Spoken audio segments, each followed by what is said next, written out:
नमस्कार. गेल्या 2 दिवसापासून जातीनिहाय जनगणनेचा विषय खूप चर्चेत आहे. जातीनिहाय जनगणनेतून कोणते फायदे अपेक्षित आहेत?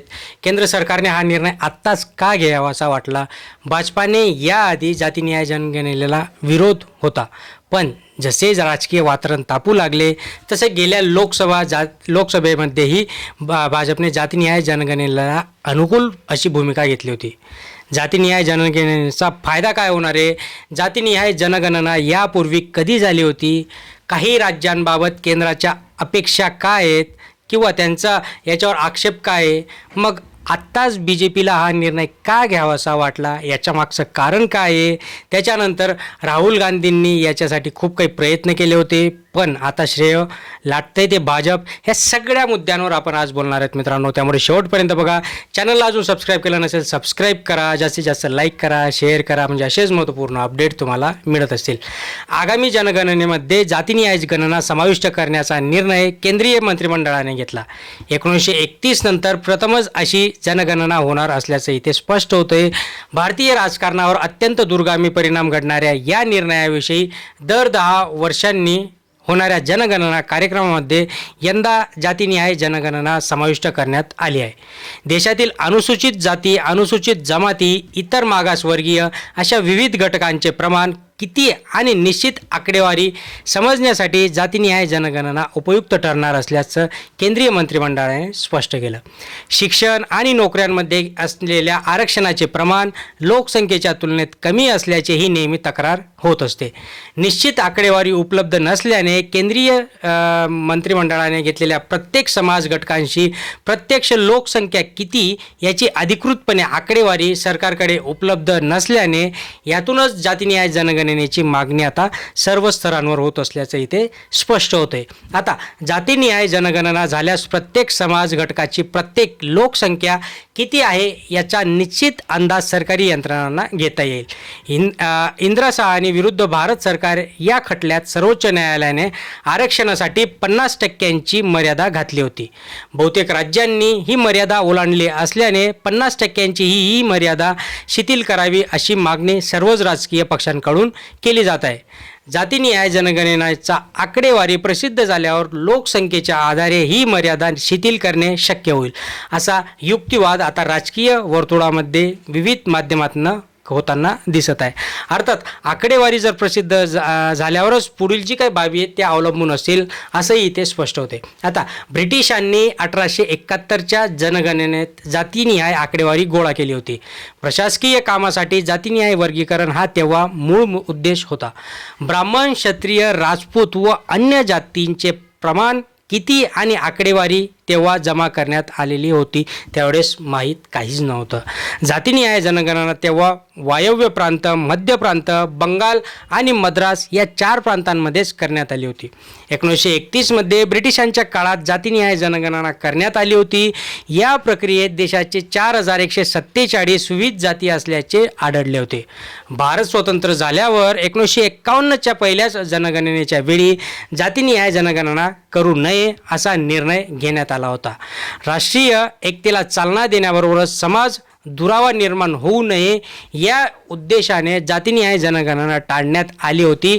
त्यावर जातीनिहाय जनगणना ही झाली नव्हती. हे काँग्रेसचं एक महत्त्वाचं पाऊल होतं त्यावेळेस, कारण की विविध याच्यांमध्ये दरी निर्माण झाली असते. 2011च्या जनगणनेमध्ये जातीनिहाय जनगणना करावी अशी विविध राजकीय पक्षांनी मागणी केली होती. डॉक्टर मनमोहन सिंग यांच्या नेतृत्वाखाली UPA सरकारने सामाजिक आर्थिक जातीनिहाय जनगणना केली होती. ही जनगणना कायद्यानुसार झाली नव्हती. या जनगणनेची अधिकृत आकडेवारी तांत्रिक चुकांमुळे कारण देत केव्हाच प्रसिद्ध करण्यात आली नाही. सामाजिक आर्थिक जनगणनेमध्ये 46,73,000च्या आसपास विविध जाती उपजाती असल्याची आकडेवारी जमा झाली होती, पण यामध्ये सुमारे 8 कोटी चुका असल्याचे कारण देत भाजप सरकारने UPA सरकारच्या काळातील या जनगणनेची आकडेवारीच प्रसिद्ध केली नाही. करोनामुळे 2021मध्ये जनगणना झाली नाही, पण या जनगणनेबरोबरच जातीनिहाय जनगणना करण्यात यावी अशी मागणी काँग्रेस नेते राहुल गांधी व अन्य नेते सातत्याने करीत होते. कर्नाटक सरकारने 2015मध्ये जातीनिहाय जनगणना केली. त्याच पाठोपाठ इतर राज्य जसं की बिहार झालं, तेलंगणा झालं, आंध्र प्रदेश या राज्यांनी जातीनिहाय जनगणना केली होती.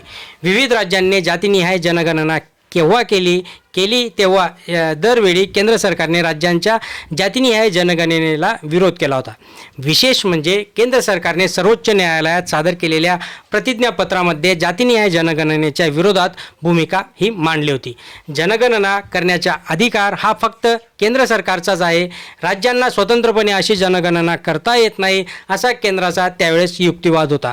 कर्नाटकने जातीनिहाय जनगणनेनुसार राज्यातील आरक्षणात वाढ करण्याचा निर्णय घेतला असला तरी जो काही वकिलिगा आणि लिंगायत या प्रमुख समाज घटकांची नाराजी लक्षात घेता सरकारपुढे त्यावेळेस पेच निर्माण झाला होता. आता जातीनिहाय जनगणनेच्या आधारे तेलंगणा मागासवर्गीयांना 42% आरक्षणाची तरतूद केली आहे, तर बिहारमधील नितीश कुमार सरकारने आरक्षणामध्ये वाढ करण्याचा घेतलेल्या निर्णयाला न्यायालयाने स्थगित दिली. म्हणजे न्यायालयाच्या पुढे कुठल्याही गोष्टी जात नाही, पण आता केंद्र सरकारचा हक्क आहे ते कधीही करू शकता. जातीनिहाय जनगणनेचा विषय हा राजकीय मुद्दा आता झालेला आपल्याला दिसतो. जितनी आबादी उतनी हिस्सेदारी अशी भूमिका घेत काँग्रेस नेते राहुल गांधी प्रत्येक भाषणात जातीनिहाय जनगणनेचा मुद्दा आक्रमकपणे मांडत होते.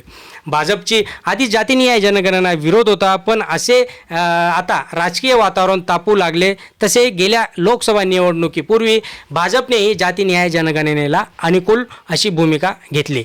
जातीनिहाय जनगणनेच्या आधारे सामाजिक वर्गांना विविध सवलतींचा लाभ घेता येईल असा केंद्र सरकारचा युक्तिवाद असला तरी राजकीय फायद्यापोटी गणित डोळ्यासमोर ठेवून हा निर्णय घेतला आहे. असं आता विशेषतः बिहारच्या निवडणुकीत त्याचा भाजपला किती फायदा होईल इथे समजण्यासारखे.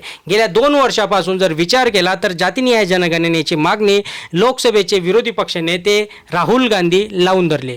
केंद्र सरकारने हा निर्णय घेतल्यानंतर घेतलेल्या पत्रकार परिषदेमध्ये बोलताना राहुल गांधींनी स्पष्टच सांगितलं की केंद्र सरकारने हा निर्णय घ्यायला उशीर केला, पण ठीक आहे, आता त्यावर तातडीने अंमलबजावणी करावी जेणेकरून जे काही सामाजिक घटक आहेत, जे काही विशेष मागासवर्गीय समाज आहेत त्यांना याचा नक्कीच फायदा होईल. पण दुसरीकडे जर बघायला गेलं तर भाजपची नेहमीच काही ना काही प्रकारे ही रणनीती असते की ज्यावेळेस इलेक्शन येते, इलेक्शनच्या वेळेस मग ते भारत पाकिस्तान मुद्दे असो, जातीचा मुद्दा असो, इंटरनल जे काही समाज आहेत त्यांच्यामध्ये कलह कसा निर्माण होऊ शकतो. आता जातीनिहाय जनगणना विषय आला म्हणजे परत एकदा महाराष्ट्रामध्ये मराठा समाज आक्रमक होईल की जे वातावरण सध्या शांत झालं होतं. बिहार झालं, कर्नाटक झालं, सगळे राज्य आता विचार जर केला तर आधी हिंदू मुस्लिम, नंतर आता आपल्याच समाजातील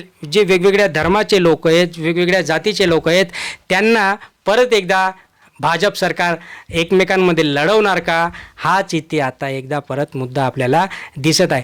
तुमच्या काय कमेंट्स आहेत या विषयावर खाली नक्कीच कमेंट बॉक्समध्ये कळवा. मित्रांनो, अजून चॅनलला सबस्क्राईब केलं नसेल सबस्क्राईब करा, शेअर करा, लाईक करा. धन्यवाद.